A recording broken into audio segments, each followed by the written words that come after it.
संघर्ष की सच्ची कहानी। प्राचीन समय की बात है। एक शहर में एक व्यक्ति रहता था जिसका नाम चंदन था। वह अपनी पत्नी और दो लड़के और दो लड़कियों के साथ रहता था। वह किसी एक छोटे से प्लांट में काम किया करता था। चंदन और उसकी पत्नी खुशी खुशी अपना जीवन व्यतीत कर रहे थे। समय बीतता गया। उनके लड़के लड़की बड़े होते रहे। उनकी बेटी कक्षा 5 में पढ़ रही थी। तभी एक दिन स्कूल की छुट्टी के समय जब वह लड़की सीढ़ी से नीचे उतर रही थी तो तभी पीछे से एक लड़के ने धक्का दे दिया और सीधे नीचे गिर गई, जिसके कारण उसके पैर में चोट आ गई। जब लड़की घर लंगड़ाती हुई पहुंची तो पिता ने पूछा, बेटा क्या हुआ?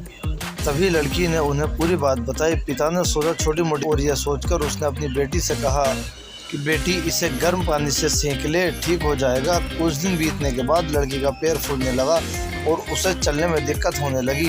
तभी उसके पिता ने कुछ लोगों की बात सुनकर किसी एक ओझा को ले आए। तभी उसे कुछ नहीं आता था और वह पैर ठीक कर नहीं पाया। कुछ समय बीतने के बाद जब उसकी लड़की की हालत और ज़्यादा खराब होती जा रही थी, एक दिन जब उसके पिता अकेले कहीं बैठे हुए थे तो वह मन ही मन सोच रहे थे कि क्या करें क्या ना करें। तभी सोचते सोचते उनके दिमाग में आया क्यों ना डॉक्टर से दिखाया जाए। तभी दूसरे दिन वह अपनी लड़की को लेकर कहीं पास के अस्पताल में जाते हैं, डॉक्टर को दिखाते हैं। तो लड़की के पिता से कहता है कि जल्द ही इसका ऑपरेशन कराना होगा, क्योंकि इस लड़की के पैर में एक बहुत बड़ा घाव हो चुका है, जिसके कारण लड़की का पैर भी काटना पड़ सकता है। पिता डॉक्टर से पूछता है कि ऑपरेशन में कितने पैसे लगेंगे? डॉक्टर 40,000 रुपये लगेंगे। पिता घबरा जाता है, लेकिन पैसे की तलाश में इधर उधर घूमने लगता है। इधर उधर भाग दौड़ कर पैसों की व्यवस्था कर लेता है। लड़की का ऑपरेशन हो जाता है। ऑपरेशन के बाद लड़की अपने घर आ जाती है, परंतु लड़की के पैर में कुछ सुधार न होने के कारण पिता चिंतित रहने लगता है। इसी तरह 4 साल बीत जाते हैं तथा पैरों में लाखों रुपए लगाने के बाद भी लड़की का पैर ठीक नहीं होता है, जिस कारण पूरा परिवार दुखी रहने लगता है। कुछ समय बीतने के बाद लड़की का विवाह हो जाता है और लड़की का जीवन में खुशहाली आ गई। पिता सोचता है कि अब सब कुछ ठीक हो गया है, संघर्षों का दौर खत्म हो गया है, परंतु किस्मत कुछ और ही मंजूर था। एक दिन जब वह बाजार जा रहा था तभी पीछे से किसी ट्रक ने उसकी कार का एक्सीडेंट कर दिया, जिसके उसके सर पर। चंदन 1 महीने तक बिस्तर पर पड़ा रहा। 1 महीने के बाद ठीक होने पर वह सोचा कि अब सब कुछ ठीक हो जाएगा।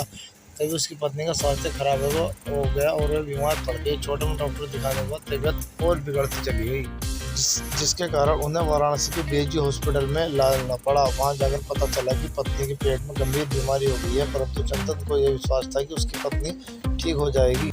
चंदन को विश्वास था। इसी विश्वास के साथ वाराणसी के हॉस्पिटल में ले जाने लगा। कुछ समय बीतने के बाद पत्नी की तबीयत में सुधार आने लगा। चंदन ने सोचा कि अब सब कुछ ठीक हो जाएगा। एक बार जब वह अपनी पत्नी को वाराणसी का अस्पताल ले गया तो डॉक्टर ने सभी रिपोर्ट देखते हुए सब कुछ ठीक है। चंदन बहुत ही खुश हुआ और वह अपनी पत्नी के साथ अपने शहर वापस आ गया। अगली सुबह सब कुछ ठीक है। चंदन का बड़ा और छोटा बेटा दोनों स्कूल चले गए। चंदन अपने काम पर चला गया। बड़ा बेटा स्कूल में सोच रहा था चलकर बात करें। 11 बजे तक उसका मित्र आता है और कहता है, चलो तुम्हारी माँ की तबीयत खराब हो गई है। बड़ा बेटा दौड़ता हुआ अपने घर की तरफ जाता है।